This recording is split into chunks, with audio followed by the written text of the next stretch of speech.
বিসমিল্লাহ আলহামদুলিল্লাহ ওয়াসসালাতু ওয়াসসালামু আলা রাসূলিল্লাহ আম্মা বাদ। আমরা গতকালকের ক্লাসে জেনেছিলাম আমাদের স্রষ্টা রবকে আল্লাহ। এখন রব যেহেতু আল্লাহ, তাই এবাদতের মুস্তাহিক বা উপযুক্ত কে? আল্লাহ। ওহুয়াল মুস্তাহিক্কু লিল ইবাদা, এবাদতের উপযুক্ত হচ্ছেন একমাত্র আল্লাহ। এখন আমরা আল্লাহর এবাদতটা কিভাবে করব? এবাদত বা আল্লাহর দাসত্বটা হতে হবে আল্লাহর শিখানো নিয়ম অনুযায়ী, দলিলের ভিত্তিতে এবং নবী সাল্লাল্লাহু আলাইহি ওয়াসাল্লামের পদ্ধতি অনুযায়ী। এই জন্য এবাদত জিনিসটা খুব গুরুত্বপূর্ণ। আর এই এবাদত যদি কেউ প্রত্যেক মানুষ যার যার মতো করে, তাহলে মানুষ বেদাতে লিপ্ত হয়ে যাবে। এই জন্য আল্লাহ সুবহানাহু ওয়া তাআলা আমাদেরকে কি কি এবাদতের নির্দেশনা দিয়েছেন এবং কোন দলিলের ভিত্তিতে আমরা কোন এবাদত করি, এই ইলমটা জানা সবার দরকার। কি বুঝলা? আল্লাহ সুবহানাহু ওয়া তাআলা আমাদেরকে কি কি এবাদতের নির্দেশ দিয়েছেন যে এই কাজটা এবাদত, সুতরাং তোমরা করো। এবং এই এবাদত কিসের ভিত্তিতে, কোন পদ্ধতিতে আমরা করব, দলিলের ভিত্তিতে জেনে এবাদত করা সবার দায়িত্ব। এটা কার দায়িত্ব? এই জিনিসটাতে আমাদের অনেক ভুল রয়ে গেছে, যে আমরা একটা এবাদত দেখলাম যে হ্যাঁ অনেক মানুষ তো এই এবাদতটা করে, আমরা ওটা করা শুরু করে দিলাম। আমরা তদন্ত করে দেখলাম না যে আদৌ এই এবাদত কোরআন বা সহিহ হাদিস দ্বারা প্রমাণিত আছে কিনা, নবী নিজে করেছেন কিনা, নবীর সাহাবায়ে কেরাম করেছেন কিনা, আর যদি করেও থাকেন কি পদ্ধতিতে করেছেন। এই জিনিস তদন্ত ছাড়া কোনো এবাদত হবে না। যেমন তাওহীদ ছাড়া এবাদত কবুল হবে না, আর দলিলের মাধ্যমে প্রতিষ্ঠিত হওয়া ছাড়া কোনো এবাদতই হবে না। এই জন্য এই পাঠের মধ্যে তিনি এই সংক্রান্ত আমাদের কিছু জ্ঞান দিচ্ছেন। ওয়া আনওয়াউল ইবাদাতিল্লাতি আমারাল্লাহু বিহা, আর যে সকল এবাদতের আল্লাহ নির্দেশনা প্রদান করেছেন তার মধ্যে রয়েছে আনওয়াউল ইবাদাত। এবাদতের বিভিন্ন ক্লাসিফিকেশন আছে, বিভিন্ন প্রকার আছে। এই প্রকারের মধ্যে আছে মিসলু আল ইসলাম ওয়াল ঈমান ওয়াল ইহসান। এটা হচ্ছে এবাদতের মূল, এই তিনটা জিনিস। অর্থাৎ একজন মানুষ সর্বপ্রথম ইসলাম কবুল করবে, ঈমান আনবে, ইহসানের উপর প্রতিষ্ঠিত হবে, এর উপর দিয়া, এটা হলো তার ফাউন্ডেশন। ইসলাম, ঈমান, এটা হচ্ছে তার মূল ভিত্তি, এটা হলো মূল খুঁটি। এটার উপর ভিত্তি করে কি হবে, অন্যান্য ইবাদতগুলো এটার উপরে সংযুক্ত হবে এবং এটার উপরেই প্রতিষ্ঠিত হবে, এটার মাধ্যমেই কাজে লাগবে। অন্যান্য আরও ইবাদতের মধ্যে কি আছে দেখো, তিনি শুধু অনেকগুলো নাম বলছেন এবং প্রত্যেকটা ইবাদতের সাথে দলিল দিচ্ছেন। এবাদত মানেই দলিল। এবাদত মানে কি? দলিল। অনেক মানুষ বলে যে এটা তো ভালো কাজ, এই এবাদত করলে কি হবে, এটা তো আর নিষেধ করা হয়নি। এবাদত নিষেধ করা হয়নি, এর দ্বারা সাব্যস্ত হয় না। এবাদত সাব্যস্ত হয় তখন যখন এবাদত করার পক্ষে দলিল পাওয়া যায়। কি বুঝলা? তোমাকে কিন্তু ঠকায় দিবে। অনেক মানুষ আছে একটা আমল করতেছে, এটা আমল, আসলে এটা বেদাত, এটা আমল না। তখন তুমি ওকে বলবা যে ভাই এই আমলটা তো, এটার তো দলিল নাই, এটা আপনি করবেন কেন বা এটা করছেন কেন? তখন ওরা একটা উত্তর দিয়ে তোমারে ঠেকাই দিবে, এটা তো ভালো কাজ, এটা কি নিষেধ আছে নাকি? দেখি দলিল দেখান তো, কোথায় নিষেধ করা আছে, দেখি একটা দলিল দেখান তো। এইটা মূলনীতি না জানা, এই প্রশ্ন করাটাই জায়েজ নাই, এই প্রশ্নটাই ভুল। এবাদত প্রতিষ্ঠিত হওয়ার জন্য দলিল লাগে, এবাদত নিষেধ হওয়ার কোনো দলিলের দরকার নেই। যে এবাদতটা দলিল বলে দেবে সে যে হ্যাঁ এই দলিলের ভিত্তিতে এটা এবাদত সাব্যস্ত হয়েছে, ওইটা এবাদত। আর যে এবাদত দলিলের ভিত্তিতে সাব্যস্ত হবে না, ওইটা এবাদত হবে না। এবাদতের ক্ষেত্রে এটা বলা জায়েজই নাই যে এটা কি নিষেধ করা আছে নাকি, এই কথা প্রশ্ন করাই যাবে না। মানুষ কিন্তু এই কথা বইলা অহরহ অনেক বেদাতি এবাদত চালু করে দিয়েছে, আর মানুষরে বোঝাচ্ছে দেখো এটা তো অনেক সুন্দর এবাদত, এটা তো কোথাও নিষেধ আছে, আমরা তো কোরআন হাদিসে পাই নাই, এই কথা বলে চালায় দিচ্ছে। এই পাঠের মাধ্যমে লেখক আমাদেরকে এটা শিখাবেন যে প্রত্যেকটা এবাদতের সাথে রেফারেন্স থাকতে হবে। এখন তিনি বলছেন এবাদতের কিছু নাম বলছেন, দেখো নাম কি। ওয়ামিনহা আদ-দুআ, দোয়া একটা এবাদত, ওয়াল খাউফ ভয়, ওয়ার রাজা আশা, ওয়াত তাওয়াক্কুল ভরসা, ওয়ার রাগবাতু আগ্রহ, ওয়ার রাহবাতু ভয়, ওয়াল খুশুউ বিনয়, বিনয় অবনত হওয়া, ওয়াল খাশিয়াতু আশঙ্কা, ওয়াল এনাবাতু বিনীত হওয়া, ওয়াল ইস্তেআনাতু সাহায্য প্রার্থনা করা, ওয়াল ইস্তেআযাতু আশ্রয় প্রার্থনা করা, ওয়াল ইস্তেগাসাতু ফরিয়াদ করা, ওয়াল যাবহু জবাই করা, ওয়ান নাজরু মান্নত করা, ওয়া গায়রু যালিকা মিন আনওয়াইল ইবাদাতিল্লাতি আমারাল্লাহু বিহা। আর এগুলো তো তিনি নাম বললেন, তাই না? এছাড়াও আরো যত ইবাদত আছে, যতগুলি ইবাদতের নির্দেশ আল্লাহ দিয়েছেন, কুল্লুহা লিল্লাহি তাআলা, মানে কি সবগুলি ইবাদত একমাত্র আল্লাহর জন্য। ইবাদত সাব্যস্ত হবে না দলিল ছাড়া, আর দলিল সহ যে ইবাদত সাব্যস্ত হয়ে যাবে সেটা হবে একমাত্র আল্লাহর জন্য, আর কারোর জন্য হবে না। এই ইবাদতের ক্ষেত্রে মৌলিক দুইটা ফর্মুলা, এই জিনিসগুলো আমাদের সমাজের মানুষ বুঝে না। যে ইবাদত আসলে ইবাদত সেটা আল্লাহকেও দেবে, অন্যকেও দিয়ে দেয়, তাইলে মুশরিক হয়ে গেল। আর ইবাদত নয়, দলিল দ্বারা সাব্যস্ত হয়নি, এটাকে সে ইবাদত বানিয়ে করা শুরু করে দিয়েছে, তাইলে বেদাত হয়ে গেল। বুঝছো এবার কথা? তাইলে ইবাদত হবে তখন যখন দলিল দ্বারা সাব্যস্ত হবে, হ্যাঁ। আর ইবাদত যখন দলিল দ্বারা সাব্যস্ত হয়ে যাবে তখন এই ইবাদত একমাত্র আল্লাহ ছাড়া আর কারো জন্য দেওয়া যাবে না, দিলে শিরক হয়ে যাবে। দিলে কি হয়ে যাবে? তাইলে দলিল ছাড়া ইবাদত করলে হয়ে যাবে বেদাত। কি হয়ে যাবে? বেদাত। আর দলিল দ্বারা সাব্যস্ত ইবাদত আল্লাহ ছাড়া অন্যকে দিলে কি হয়ে যাবে? ক্লিয়ার তো? এই জিনিসগুলো ক্লিয়ার করা দরকার আগে। এইগুলো ক্লিয়ার ছাড়া মুসলমান হওয়া যায় না। কি এর মুসলমান? মুসলিম হতে হলে এই জিনিসগুলো ক্লিয়ার থাকতে হবে। আমার ঈমান কখন ঈমান হবে, আমার ইবাদত কখন ইবাদত হবে। দেখো কত সুন্দর একটা কথা তিনি বলছেন এইগুলা ইবাদতের নাম নিয়ে, যে কুল্লুহা লিল্লাহি তাআলা, প্রত্যেকটা ইবাদত হবে একমাত্র আল্লাহর জন্য। এই আল্লাহর জন্য সাব্যস্ত ইবাদত অন্যকে দিলেই শিরক।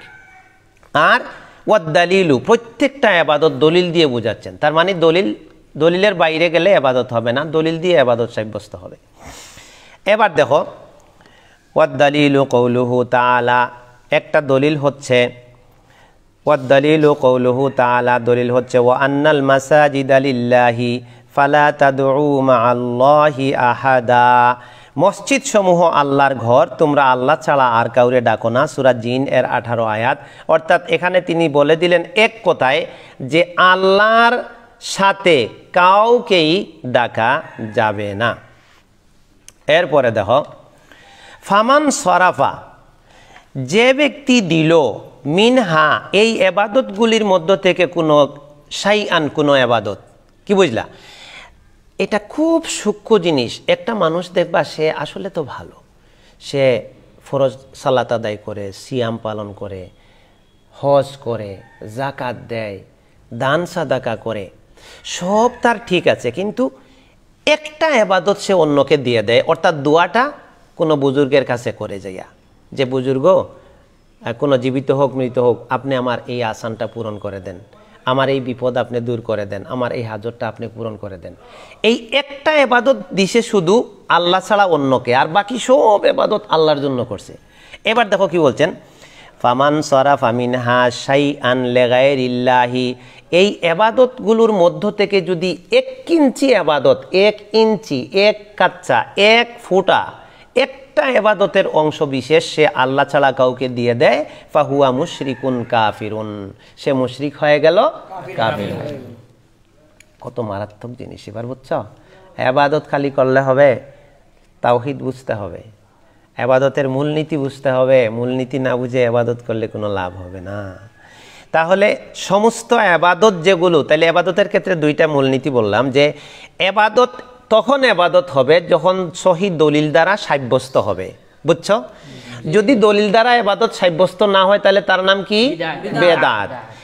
এখন আরেকটা মূলনীতি হচ্ছে, যে ইবাদত দলিল দ্বারা সাব্যস্ত হয়ে গেল যে হ্যাঁ এটা ইবাদত, তখন এই ইবাদতটা একমাত্র কার জন্য হবে? এখন যদি সমস্ত ইবাদতের মধ্যে ধরো সারা দিন সে আল্লাহর ইবাদত করে, সে 24 ঘন্টা শুধু 1 মিনিট গায়রুল্লাহকে শরীক করলো, মানে আল্লাহ ছাড়া অন্যকে 1 মিনিট ইবাদত দিল, তাহলে এই ইবাদতের এটা কি হয়ে গেল? এখন ওই 1 মিনিটের শিরকি ইবাদত তার বাকি সব আমলকে বাতিল করে দিল। নাউজুবিল্লাহ। 1 সেকেন্ডের 1 মিনিটের শিরকের ইবাদত পুরা 23 ঘন্টা 59 মিনিটের এবাদত নষ্ট করে দিছে 1 মিনিটের শিরকের এবাদত। এই জিনিসগুলো আমাদের সমাজের মানুষ অধিকাংশই বুঝে না। আর এই দার্সগুলো, এই কিতাবের দার্সগুলো যদি ভালোভাবে মানুষকে ছোটকাল থেকে সব সময় ক্লাসে, খুতবায়, ওয়াজে এগুলো আলোচনা করা হতো, তাহলে মানুষের তাওহীদটা ক্লিয়ার হয়ে যেত, কম এবাদতে মুক্তি পেয়ে যেত। আর এখন যেদিকে মানুষ যাচ্ছে, অধিকাংশ মানুষ বেশি এবাদত করেও জাহান্নামে যাচ্ছে। আমিলাতুন নাসিবা তাসলা নারান হামিয়া। অনেক কষ্ট, অনেক পরিশ্রম করতেছে আল্লাহর জন্য, এবাদত করার জন্য, কিন্তু এবাদত তার ফর্মুলায় না থাকার কারণে তাসলা নারান হামিয়া, জাহান্নামের আগুনে প্রবেশ করতেছে। এটা হচ্ছে মূল সমস্যা। এই জন্য আগে তাওহীদ, সব জায়গায় তাওহীদের আলোচনা করতে হবে, দার্সে করতে হবে, খুতবায় করতে হবে, দার্সের মধ্যে বিভিন্ন প্রোগ্রামে করতে হবে। তাওহীদ যখন, আকীদা, ঈমান যখন মানুষের ক্লিয়ার হয়ে যাবে, ঈমান যখন শিরক থেকে মুক্ত হয়ে যাবে, আমল যখন বেদাত থেকে মুক্ত হয়ে যাবে, তখন অল্প অল্প আমল দিয়ে মানুষ জান্নাতে চলে যাবে। ইয়া মুআদ আখলিস দীনাক ইয়াকফিকাল আমালুল কালিল। মুআজ রাদিয়াল্লাহু আনহু আল্লাহর নবী বলেছিলেন, আগে দিনকে খালিস করো লিল্লাহ, আল্লাহর জন্য দিনকে খালিস করো, মানে তোমার দিনকে 100% শিরিক থেকে আলাদা করো, তাহলে ইয়াকফিকাল আমালুল কালিল, মানে কি অল্প আমল নাজাতের জন্য যথেষ্ট। এই জন্য বলছেন ওয়া আন্নাল মাসাজিদা লিল্লাহ ফালা তাদউ মা আল্লাহি আহাদা, মসজিদ আল্লাহর ঘর, তোমরা আল্লাহর সাথে অন্যকে ডাকো না। এরপর বলছেন ফামান সারাফা মিনহা শাইআন লিগাইরিল্লাহ ফাহুয়া মুশরিকুন কাফিরুন। সমস্ত ইবাদতের মধ্যে একটা ইবাদত, এক অংশ ইবাদত যদি কেউ আল্লাহ ছাড়া অন্যকে দিয়ে দেয়, তাহলে সে কি হয়ে গেল? মুশরিক হয়ে গেল, কাফির হয়ে গেল। এর দলিল কি? প্রত্যেক কথায় কথায় দলিল লাগবে। দলিল ভিত্তিক আলোচনা, দলিল ভিত্তিক দার্স, দলিল ভিত্তিক ক্লাসের পড়া, সব যখন দলিল ভিত্তিক হবে তখন দলিলবিহীন জিনিস অটোমেটিকলি বাদ পড়বে। আর দলিল ভিত্তিক ক্লাস, আলোচনা, সভা, খুতবা না আসলে দলিলবিহীন জিনিস জায়গা করে নেয়। এই কারণে মানুষ বিভ্রান্তির শিকার হয়। এই যে তিনি প্রত্যেকটা কথায় দলিল, দেখছো তোমরা, এই সকল কিতাব সাধারণত কম পাওয়া যায়। তিনি বলছেন ওয়াদ-দালিলু কওলুহু তাআলা, কথাটা বলার পরেই ওয়াদ-দালিলু কওলুহু তাআলা, দলিল হচ্ছে ওয়া মান ইয়াদউ মা'আল্লাহি ইলাহান আখার। এটা হচ্ছে সূরা আল মুমিনুন 117 আয়াত। ওয়া মান ইয়াদউ, আর যে ডাকবে, মা'আল্লাহি, কার সাথে? আল্লাহর সাথে, ইলাহান আখার অর্থ কি? অন্য ইলাহ, ইলাহান আখারা লা বুরহানা লাহু বিহি, যার কোনো দলিল নেই, ফা ইন্নামা হিসাবুহু ইনদা রাব্বিহি, তার হিসাব তার রবের কাছে থাকবে। ইন্নাহু, নিশ্চয়, লা ইউফলিহুল কাফিরুন, কাফিররা কি হয় না? কাফিররা সফল কাম হয় না। তাহলে বোঝা গেল যে যে মানুষ আল্লাহর সাথে অন্যকে ডাকবে, যে ব্যাপারে কোনো দলিল নাজিল হয়নি, দলিল নেই, তার হিসাব আল্লাহর কাছে, মানে কি আল্লাহ তার হিসাব নেবেন, তাকে শাস্তি দিবেন। আর এই সকল কাফিররা কি হয় না? সফল হয় না। এই যে দেখো এখানে আল্লাহ প্রথমে বললেন যে ব্যক্তি আল্লাহ ছাড়া অন্যকে ডাকবে যেখানে দলিল নাই, পরে গিয়ে বলছেন কাফিররা সফল হয় না, মানে কি সে ঈমান থেকে খারিজ হয়ে গেছে, কাফির হয়ে গেছে আল্লাহর সাথে অন্যকে ডাকার কারণে। আল্লাহু আকবার, মারাত্মক মারাত্মক কথা এগুলা। ওয়াফিল হাদিস, হাদিসের মধ্যে কি আসছে? আদ-দুআ মুখুল ইবাদাহ, তিরমিজি 3371। দোয়া ইবাদতের সার বস্তু, ইবাদতের মগজ। অন্য ইবারতে আসছে আদ-দুআ হুয়াল ইবাদাহ, দোয়াটাই হচ্ছে ইবাদত। তাইলে বোঝা গেল দোয়াটা একটা কি? ইবাদত। তাহলে ইবাদত, এটা দোয়া ইবাদত যদি হয় তাহলে তার দলিল লাগবে, লাগবে না? তাহলে আমরা প্রথমে দোয়াটা ইবাদত দলিল দ্বারা সাব্যস্ত করব। দলিল কি? ওয়াদ-দালিলু কওলুহু তাআলা, দলিল হচ্ছে ওয়াকালা রাব্বুকুম, আর তোমাদের রব বলেন, উদউনি, অর্থ কি? আমাকে ডাকো, আমার কাছে দোয়া করো, আস্তাজিব লাকুম, কি আমি তোমাদের ডাকে সাড়া দেব। ইন্নাল্লাযীনা, নিশ্চয় যারা, ইয়াস্তাকবিরুনা, অহংকার করে, আন ইবাদাতি, আমার ইবাদতের ক্ষেত্রে, সায়াদখুলুনা, তারা অচিরেই প্রবেশ করবে, জাহান্নামা, জাহান্নামে, দাখিরিন, মানে কি লাঞ্ছিত, অপমানিত হয়। লাঞ্ছিত অপমানিত হয়ে জাহান্নামে প্রবেশ করবে। এখন দেখো, প্রথমে আল্লাহ বললেন ওয়াকালা রব্বুকুম উদউনি উদউনি, আল্লাহ প্রথমে বললেন আমাকে ডাকো, আমার কাছে দোয়া করো। পরে এই কথাটাকে গিয়ে বললেন যারা আমার ইবাদতে অহংকার করে, তাইলে আল্লাহই সাব্যস্ত করে দিলেন যে দোয়াটা ইবাদত। আল্লাহ কি সাব্যস্ত করলেন? প্রথমে বললেন আমার কাছে দোয়া করো, আমাকে ডাকো, আর পরে বললেন আমার ইবাদত থেকে যারা অহংকার করবে, দোয়া করবে না, তারা জাহান্নামে লাঞ্ছিত হয়ে প্রবেশ করবে। তাহলে আল্লাহ সাব্যস্ত করলেন যে দোয়াটা ইবাদত। এখন যদি কোনো মানুষ সারাদিন সব কিছু আল্লাহর কাছে চায়, আল্লাহর কাছে দোয়া করে, কিন্তু একটা সমস্যায় পড়ছে, দেখা যায় যে এই দোয়া তো আল্লাহর কাছে কবুল হচ্ছে না, তখন বললো না ও যে অমুক জায়গায় একজন বুজুর্গ আছেন, ওনার কাছে গেলে মনে হয় এই সমস্যার আসান হয়ে যাবে। এখন ওনার কাছে গিয়ে দোয়া করলো, ও বুজুর্গ তুমি তো আল্লাহর ওলি, তুমি আমার এই সমস্যা আসান করে দাও, আমার এই হাজতটা পূরণ করে দাও। একদিন একটুখানি এটা করছে আর সব আল্লাহকে ডাকছে, তাহলে ওই 1 মিনিটের ডাক গায়রুল্লাহকে যে ডাকলো, এর মাধ্যমে সে মুশরিক হয়ে গেল আর তার সারা জীবনের আল্লাহর ডাককে সে বাতিল করে দিল। নাউযুবিল্লাহি মিন যালিক। তাইলে ইবাদত হবে আল্লাহর জন্য। কার জন্য? আল্লাহর জন্য। যদি ইবাদত না হয় তাহলে সেটা কি? শিরক। আর ইবাদত হবে দলিল দ্বারা সাব্যস্ত। যদি দলিল দ্বারা সাব্যস্ত না হয় তাহলে সেটা কি? বেদাত। এবার বোঝা গেছে? ক্লিয়ার তো? খুতবা দিতে সমস্যা হবে না তো? মানুষের বুঝাইতে অসুবিধা নাই তো? এই জিনিসগুলো ক্লিয়ার না করলে তুমি কেমনে মানুষের কাছে দিন প্রচার করবা? তাওহীদই বুঝলা না তুমি। তাওহীদ জিনিসটা হলো মূল। এটা আগে নিজে বুঝবা, নিজে প্র্যাকটিস করবা, তারপরে মানুষের তাওহীদ বুঝাবা, তারপর আস্তে আস্তে ইবাদত তো মানুষ করতেছে, কিন্তু মানুষ তো অনেকেই বুঝে না যে আমার ইবাদত সব নষ্ট হয়ে যাচ্ছে। হাবিতাত আমালুহুম আছে না কোরআনে বিভিন্ন জায়গায়, হাবিতাত আমালুহুম ফালা নুকিমু লাহুম ইয়াউমাল কিয়ামাতি। আমলকে আল্লাহ ওজন দিবেন, দাড়িপাল্লা কায়েম করবেন, কিন্তু আল্লাহ বলছেন আমি অনেকের আমল নষ্ট করে দিব, পাল্লায় উঠাবই না। নাউজুবিল্লাহ। পাল্লায় উঠাবেনই না। আল্লাহ বলবেন তোমার আমল পাল্লায় যে উঠানো মতো একটা কাজ, এইটার উপযুক্তই না, তাহলে তোমার আমল দিয়ে কোনো লাভ নাই।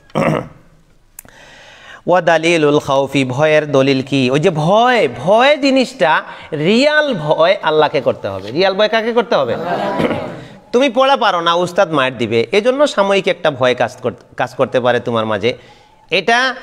এটা আল্লাহর ভয়ের চেয়ে বেশি হবে না, এটা সামান্য একটা ভয়, উস্তাদের ভয়, কোনো বিপদে পড়লে কেউ শাস্তি দিতে পারে এই ভয়, এটা হলো স্বাভাবিক একটা ভয়। কিন্তু রিয়াল অর্থে আমার কেউ ক্ষতি করে ফেলবে, আমাকে কেউ মেরে ফেলবে, আমার সন্তানকে মেরে ফেলবে, আমার অমুক সম্পদ কেউ নিয়ে যাবে, আমার অমুক জায়গায় গেলেই আমার মৃত্যু হয়ে যাবে, এই জাতীয় যে ভয়গুলো আছে, এই সকল ভয় একমাত্র আল্লাহকে করতে হবে। আল্লাহ আমাকে মৃত্যু দিতে পারবেন, কেউ দিতে পারবে না। আল্লাহ আমার ক্ষতি করতে পারবেন, কেউ করতে পারবে না আল্লাহর হুকুম ছাড়া। এই সকল ক্ষেত্রেও কিন্তু মানুষের ইমানে নড়বড়ে আছে, বলবে যে আরে অমুক জায়গায় গেছিলাম, এই সর্বনাশ হয়ে গেল, এটা করছিলাম, এটা হয়ে গেল। কিন্তু সব কিছু মূলত হয় কার পক্ষ থেকে? আল্লাহর পক্ষ থেকে। খৌফ, ভয়ের দলিল কি? ফালা তাখাফুহুম ওয়া খাফুনি ইন কুনতুম মুমিনিন। সূরা গাফির, মুমিন না, এটা সূরা গাফির না, এটা হচ্ছে সূরা মুমিন 117, তিরমিজি। এটা হচ্ছে সূরা আলে ইমরান 175। কত আয়াত? আলে ইমরানের 175 নম্বর আয়াত। ফালা তাখাফুহুম, তোমরা তাদেরকে ভয় করো না। কাদেরকে?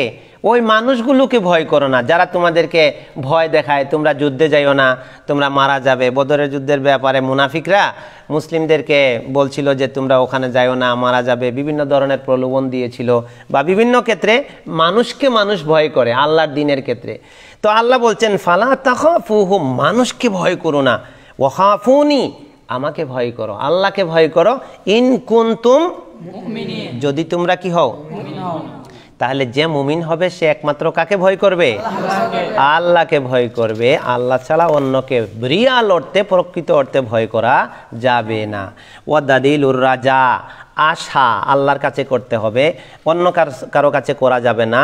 দলিল কি? সূরা কাহাফ 110 আয়াত, ফামান কানা ইয়ারজু লিকা রাব্বিহি, যে তার রবের সাক্ষাতের আশা পোষণ করে, ফালিয়ামাল আমালান সলিহা, সে যেন নেক আমল করে, ওয়ালা ইউশরিক বিইবাদাতি রাব্বিহি আহাদা, এবং তার রবের ইবাদতে কাউকে শরীক যেন না করে। তাহলে আশা কার কাছে করতে হবে?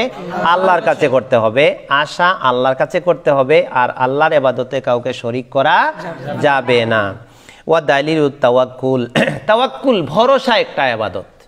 ভরসা কি? তুমি সন্তানের উপর ভরসা করে বসে থাকবা, ঠিক আছে, সন্তান তোমার খেদমত করবে, কিন্তু সন্তানের খেদমতটা আল্লাহর উপর তাওয়াক্কুল করতে হবে। আল্লাহ যদি আমার নসিবে রাখেন সন্তানের খেদমত, তাহলে তুমি পাবা, নাইলে পাবা না। অনেক সন্তান আছে বাপ মারে দেখে না, জানো না এটা? এই জন্য বৃদ্ধাশ্রম কয় একটা, কি কয়? বৃদ্ধাশ্রম। এখানে কারা থাকে জানো? বুড়া বুড়া মানুষ থাকে, অথচ এদের সন্তান আছে, সন্তান দেখাশোনা করে না। তাহলে সন্তান কাজ দিল? তাহলে সন্তানের উপর ভরসা করে কোনো লাভ হইল? তাহলে ভরসা মূলত করতে হবে আল্লাহর উপরে। আর আল্লাহ কারো মাধ্যমে তোমাকে সাহায্য করবেন, সেটা আলাদা আলাদা জিনিস, কিন্তু মূল ভরসা আল্লাহর উপরে, কোনো কিছুর উপরে না। তোমার টাকা পয়সা, ব্যবসা বাণিজ্য, গাড়ি বাড়ি সব থাকবে, এগুলো হলো মাধ্যম, কিন্তু মূলত এগুলো সব নিয়ন্ত্রণ করবেন কে? আল্লাহ, আল্লাহ সুবহানাহু ওয়া তাআলা। এই জন্য এর দলিল কি?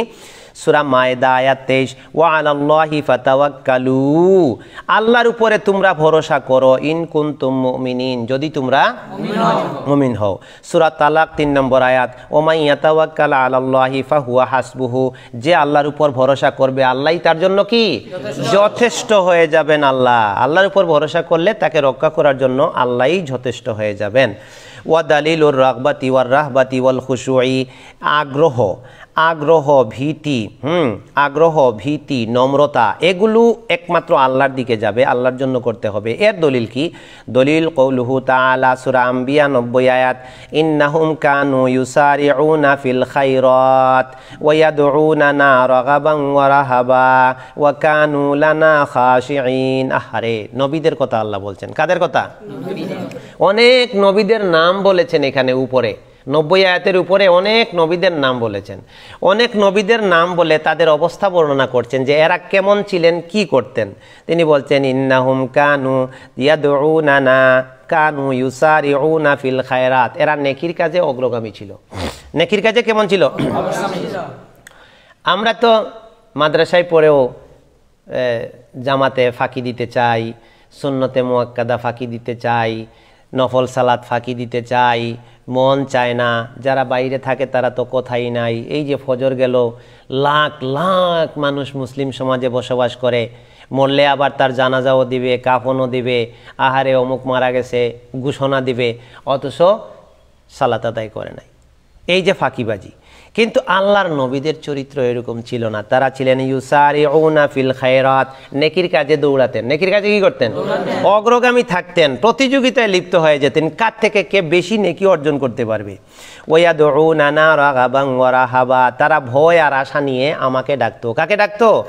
আল্লাহকে ভয় আর আশা নিয়ে ডাকতো। ওয়া কানু লানা খাশিঈন, আর তারা আমার জন্য ছিল বিনয়ী। আল্লাহর জন্য কেমন ছিল তারা? বিনয়ী ছিল।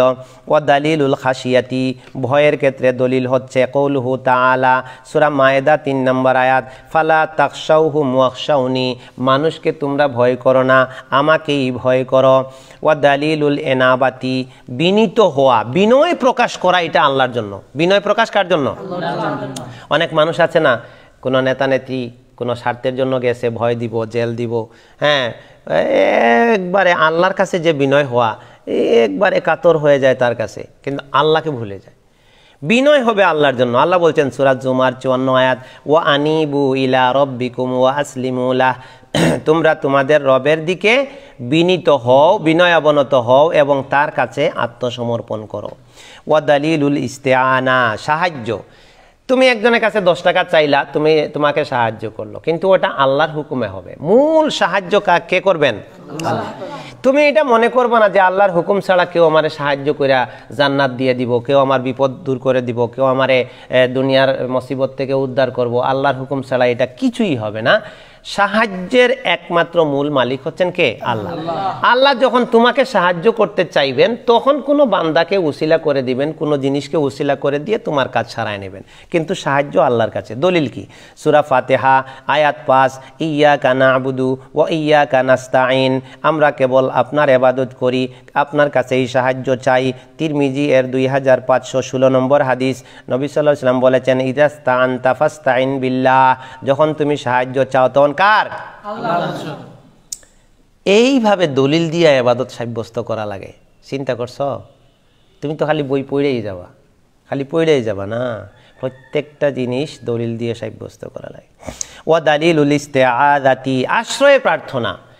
আল্লাহর হুকুম ছাড়া সারা পৃথিবী যদি একজুট হয়ে যায় তোমার জন্য কোনো ক্ষতি করবে, অসম্ভব।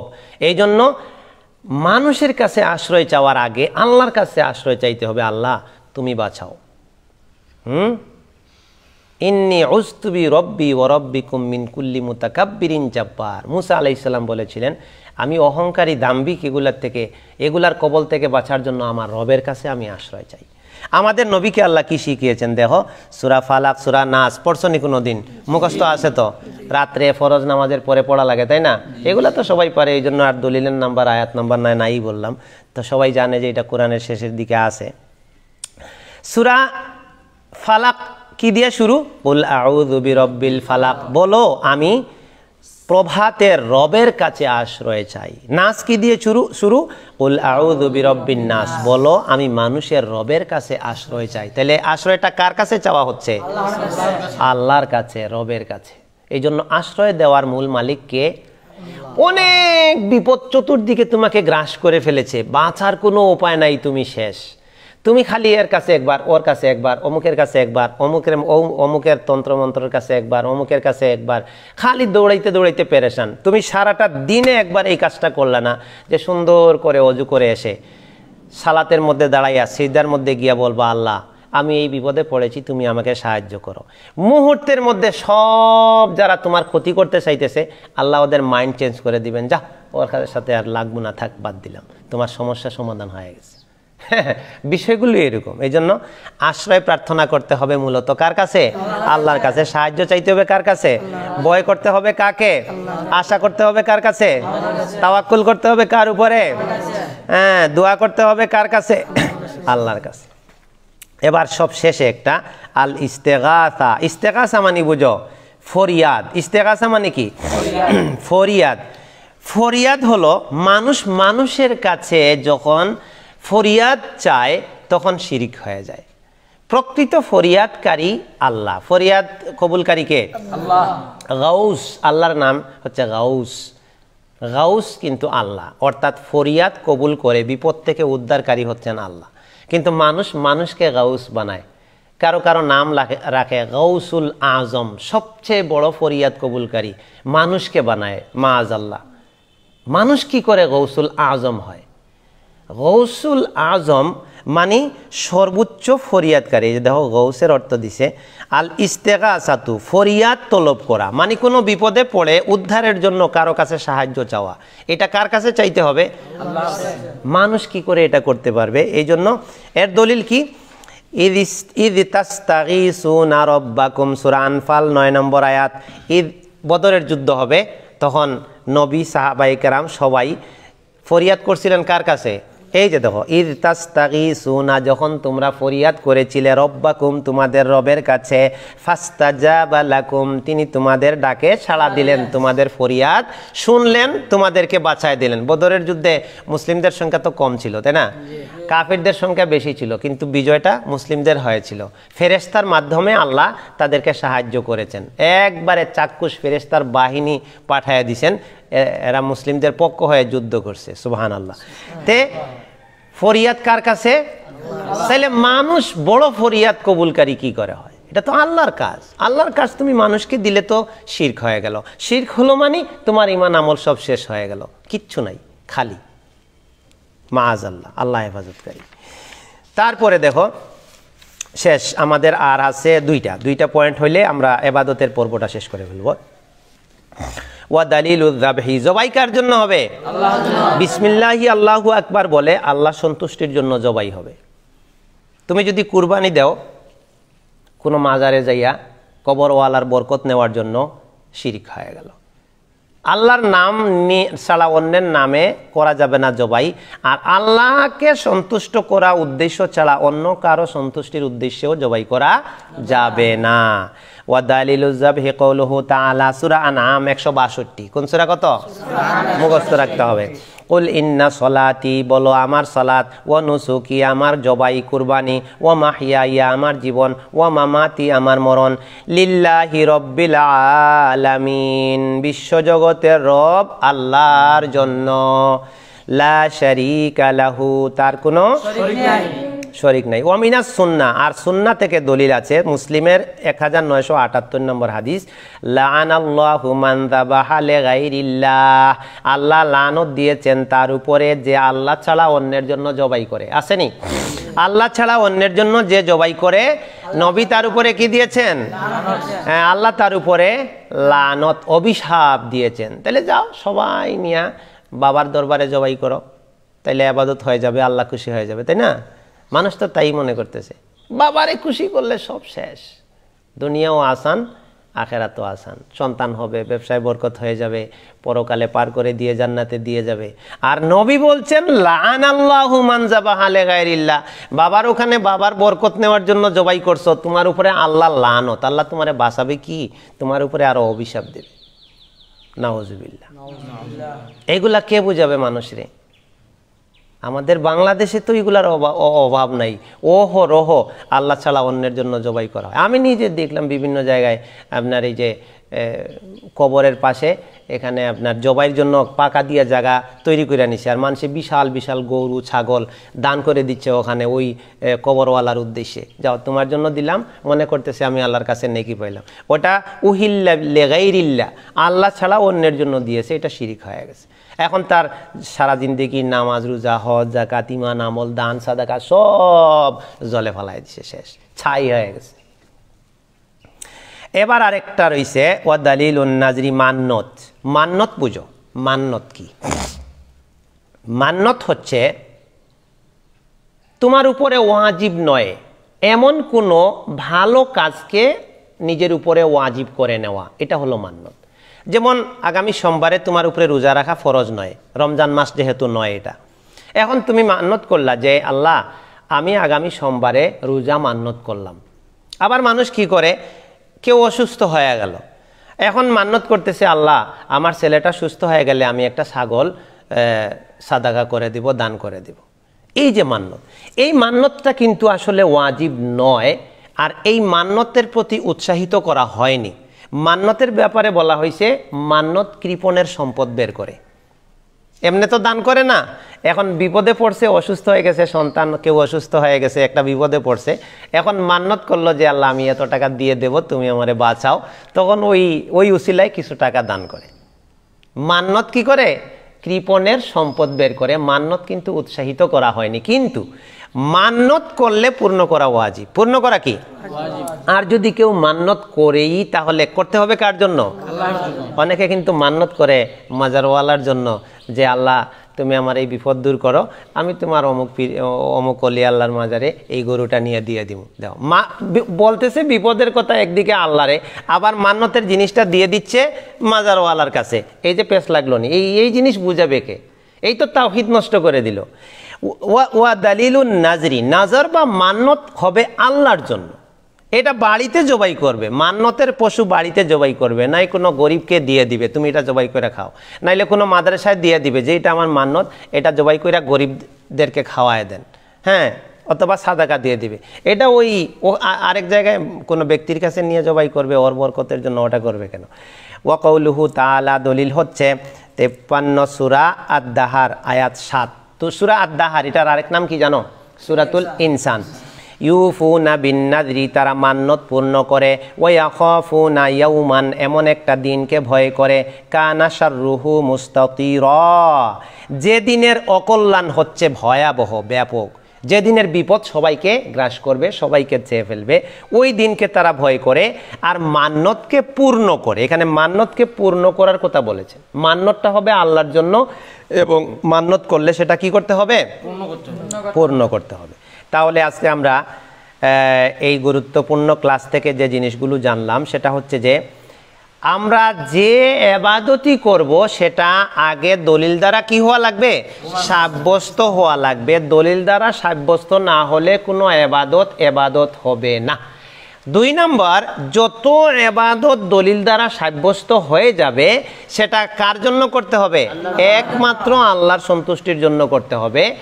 আর ইবাদতগুলো করতে হবে কোন তরিকায়, নবীর দেখানো তরিকায়। এবার বুঝছো ইবাদত? তো ইবাদত কিভাবে হবে ঠিক বুঝছো তো? এবার ইবাদত কখন সাব্যস্ত হলো, ইবাদত কার জন্য হবে, ইবাদত কোন পদ্ধতিতে হবে, এই জিনিস ক্লিয়ার কনসেপ্ট না থাকা পর্যন্ত একবারে সিজদা দিতে দিতে যদি কপাল ঘাও কইরা ফেলায় লাভ নাই। দান করতে করতে কোটি টাকা সব শেষ, লাভ নাই। হ্যাঁ, সিয়াম রাখতে রাখতে একেবারে সৌমে দাউদ পালন করে, লাভ নাই। সৌমে দাউদ বুঝো তো? আবার সৌমে দাউদ বুঝো কি? একদিন সিয়াম একদিন ভাঙ্গা। দাউদ আলাইহিস সালাম বছরের অর্ধেক দিন সিয়াম রাখতেন, সারা রাত তাহাজ্জুদ পড়ে, লাভ নাই। ইবাদতের ফর্মুলা বুঝতে হবে। ইবাদত সাব্যস্ত হওয়া লাগবে দলিল দিয়ে। ইবাদত এক আল্লাহ ছাড়া আর কাউকে দেওয়া যাবে না, দিলে শিরক, আর দলিল না থাকলে বেদাত। আর একমাত্র আল্লাহর নবীর সুন্নতি তরিকায় করতে হবে, নাইলে ওইটাও সুন্নতের খিলাফ হয়ে গেলে ইবাদত বাতিল হবে। এই জিনিসগুলো আগে বুঝে তারপরে ইবাদত। কি বুঝলা? এই জিনিসগুলো মানুষকে আগে বুঝাইতে হবে, ছাত্রদেরকেও এটা বুঝাইতে হবে, খুতবায়ও মানুষকে এটা বুঝাইতে হবে যে ইসলামের মৌলিক বেসিক নলেজগুলো আগে অর্জন করতে হবে। এই জন্য ইসলামের প্রথম ওহী নাজিলের নির্দেশটা কি? ইকরা বিসমি রব্বিকাল্লাযী খালাক, পড়া দিয়া। কি দিয়া ওহী নাজিল শুরু? পড়া দিয়া শিখতে হবে। তা আমাদের সকালটা আলহামদুলিল্লাহ কিছু ভালো জিনিস শিখে আমরা কাটাইলাম। আল্লাহ আমাদেরকে তৌফিক দিয়েছেন, আমরা শুকরিয়া আদায় করি আলহামদুলিল্লাহ। ওয়াসসালাতু ওয়াসসালামু আলা রাসূলিল্লাহ। সুবহানাকাল্লাহুম্মা ওয়া বিহামদিক আশহাদু আল্লা ইলাহা ইল্লা আনতা আস্তাগফিরুকা ওয়া আতুবু ইলাইক।